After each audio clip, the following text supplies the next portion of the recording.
Halo, salam jumpa di channel Mari Setia. Saya Pio Sumakoyo. Melalui rangkaian video, saya mengajak kekristenan berefleksi untuk menjadi lebih setia kepada Injil. Video nomor 10 ini mengambil tema, kita adalah orang hukuman. Di video nomor 9, saya telah mengajak kita untuk setia kepada firman-Nya, yaitu setia kepada kata-kata Tuhan Yesus yang kita temukan di dalam Injil. Karena video nomor 1 sampai dengan nomor 8 telah cukup banyak menyampaikan permenungan tentang Allah. Dalam video nomor 10 ini, saya mengajak kita untuk lebih mengenal manusia dalam konteks pengajaran Tuhan Yesus dan konteks karya penyelamatan.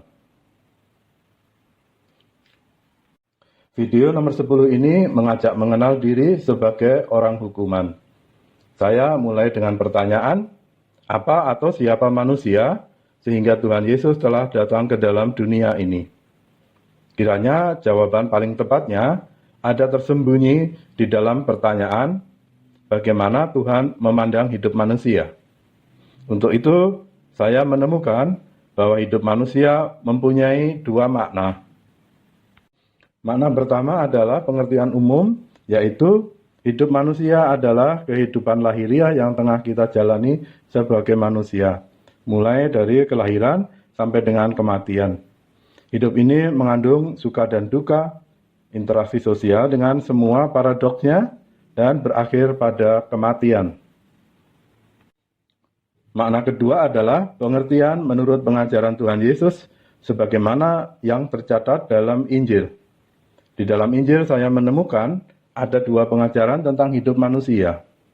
Yang pertama, hidup manusiawi kita ini adalah tempat di mana manusia sedang menjalani penghukuman. Yang kedua, dalam pandangan Tuhan, manusia ini adalah orang mati.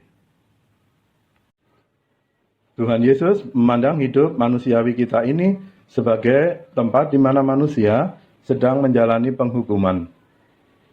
Kutipan dari Injil Yohanes bab 3 ayat 18. Barang siapa percaya kepadanya, ia tidak akan dihukum. Barang siapa tidak percaya, ia telah berada di bawah hukuman.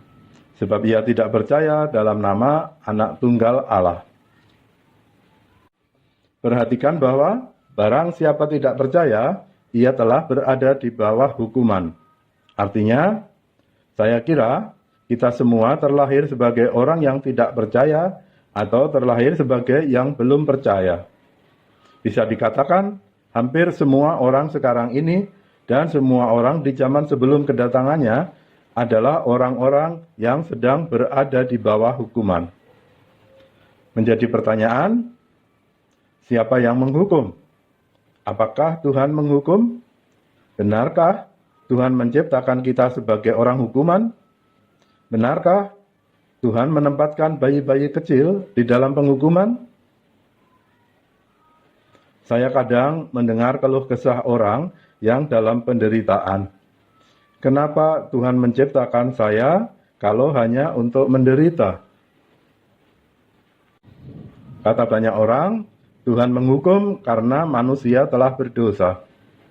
Tetapi dalam konteks iman Kristiani, jawaban yang seperti itu perlu dipertanyakan. Kenapa Tuhan menghukum dan kemudian ia datang untuk menyelamatkan? Bertentangan dengan kata banyak orang tadi, saya menemukan bahwa Tuhan tidak menghukum. Sebaliknya, Tuhan mengasihi manusia dan Tuhan berkehendak untuk menolong manusia agar terbebas dari hidup dalam penghukuman. Mari kita menyimak. Injil Yohanes bab 5 ayat 22. Bapa tidak menghakimi siapapun, melainkan telah menyerahkan penghakiman itu seluruhnya kepada Anak. Perhatikan, Bapa tidak menghakimi. Bapa telah menyerahkan penghakiman itu kepada Anak. Dan apa yang dikatakan oleh Anak? Anak juga tidak menghakimi. Dari Injil Yohanes bab 8 ayat 15. Kamu menghakimi menurut ukuran manusia, aku tidak menghakimi seorang pun. Perhatikan, Tuhan tidak menghakimi. Kita menemukan banyak kali Tuhan Yesus mengampuni, tetapi kita tidak menemukan dia menghakimi atau menghukum seseorang. Tidak ada, itu tidak ada. Lalu siapa yang menghukum? Ini yang saya temukan, yang menghukum adalah penguasa dunia ini. Tetapi kita bersyukur karena kedatangan Tuhan Yesus telah mengubah peran. Kutipan dari Injil Yohanes bab 16 ayat 7 sampai dengan 11. Sebab jikalau aku tidak pergi, penghibur itu tidak akan datang kepadamu. Tetapi jikalau aku pergi, aku akan mengutus dia kepadamu. Dan kalau ia datang, ia akan menginsafkan dunia akan dosa, kebenaran, dan penghakiman. Akan dosa, karena mereka tetap tidak percaya kepadaku. Akan kebenaran, karena aku pergi kepada Bapa, dan kamu tidak melihat aku lagi. Akan penghakiman, karena penguasa dunia ini telah dihukum. Perhatikan, Yohanes bab 16 ayat 11 menyebutkan, penguasa dunia ini telah dihukum. Di sini dinyatakan bahwa sang penghukum telah dihukum. Ini yang saya temukan setelah itu. Pada dasarnya, setelah terlaksananya Yohanes bab 16 ayat 11, setiap orang menghukum diri sendiri melalui pilihannya untuk percaya atau untuk tidak percaya kepada Injil. Yohanes bab 12 ayat 48 memberi pengajaran tentang itu.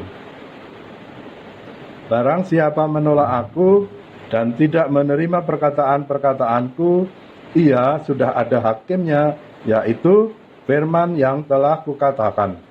Itulah yang akan menjadi hakimnya pada akhir zaman. Sekarang kembali kepada Yohanes bab 3 ayat 18. Barang siapa percaya kepadanya, ia tidak akan dihukum.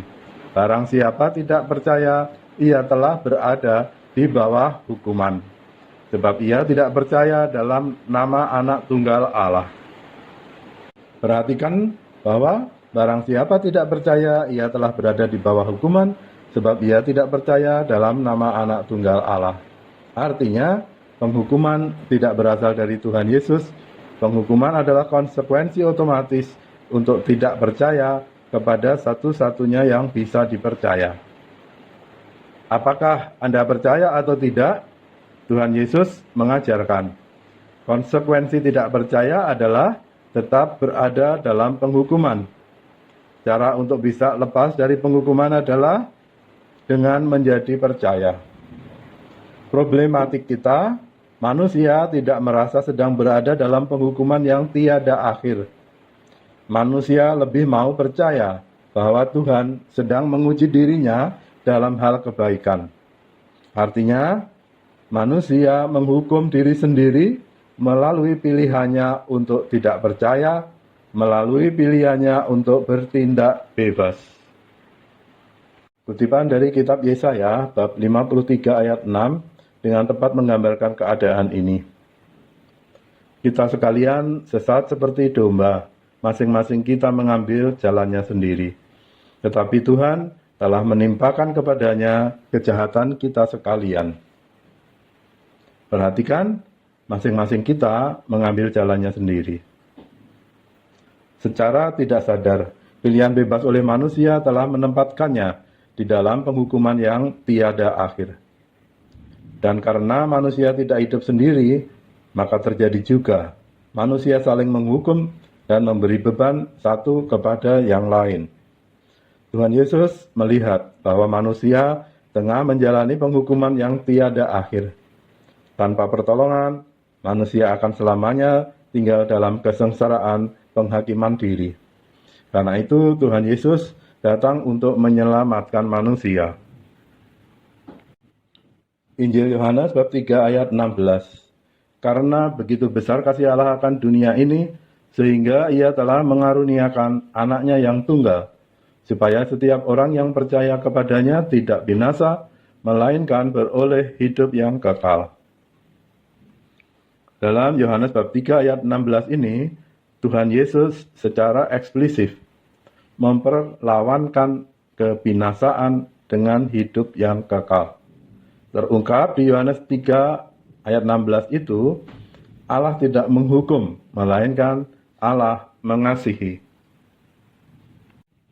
Perjalanan masih panjang untuk kita menjadi sadar akan hal ini.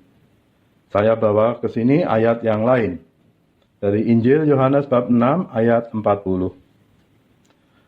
Sebab inilah kehendak Bapa-Ku, yaitu supaya setiap orang yang melihat Anak dan yang percaya kepadanya beroleh hidup yang kekal, dan supaya Aku membangkitkannya pada akhir zaman. Yohanes bab 6 ayat 40 itu membukakan kepada kita tentang kehendak Bapa atau kehendak Allah, yaitu supaya setiap orang beroleh hidup yang kekal. Sekali lagi, ini mengkonfirmasi bahwa Allah tidak menghukum, melainkan Allah menghendaki agar manusia lepas dari penghukuman dan beroleh hidup yang kekal. Sekarang, mari maju satu langkah. Kemana Tuhan akan membawa kita? Tuhan Yesus menghendaki agar kita berada di tempat di mana Ia berada. Kutipan dari Injil Yohanes bab 14 ayat 3. Dan apabila Aku telah pergi ke situ dan telah menyediakan tempat bagimu, Aku akan datang kembali dan membawa kamu ke tempatku, supaya di tempat di mana Aku berada, kamu pun berada. Kemudian dari Injil Yohanes bab 17 ayat 24. Ya Bapa, Aku mau supaya dimanapun Aku berada, mereka juga berada bersama-sama dengan Aku, mereka yang telah Engkau berikan kepadaku, agar mereka memandang kemuliaan-Ku yang telah Engkau berikan kepadaku, sebab Engkau telah mengasihi Aku sebelum dunia dijadikan. Demikianlah, Tuhan Yesus telah membukakan pengertian, kita berada di dunia ini karena kita adalah orang hukuman. Tuhan datang agar kita tidak binasa dalam penghukuman, melainkan beroleh hidup yang kekal. Sekian dan terima kasih telah menyimak. Jangan lupa subscribe untuk menerima info video lanjutan. Silahkan share untuk ikut mewartakan Injil kepada lebih banyak orang. Tuhan Yesus memberkati.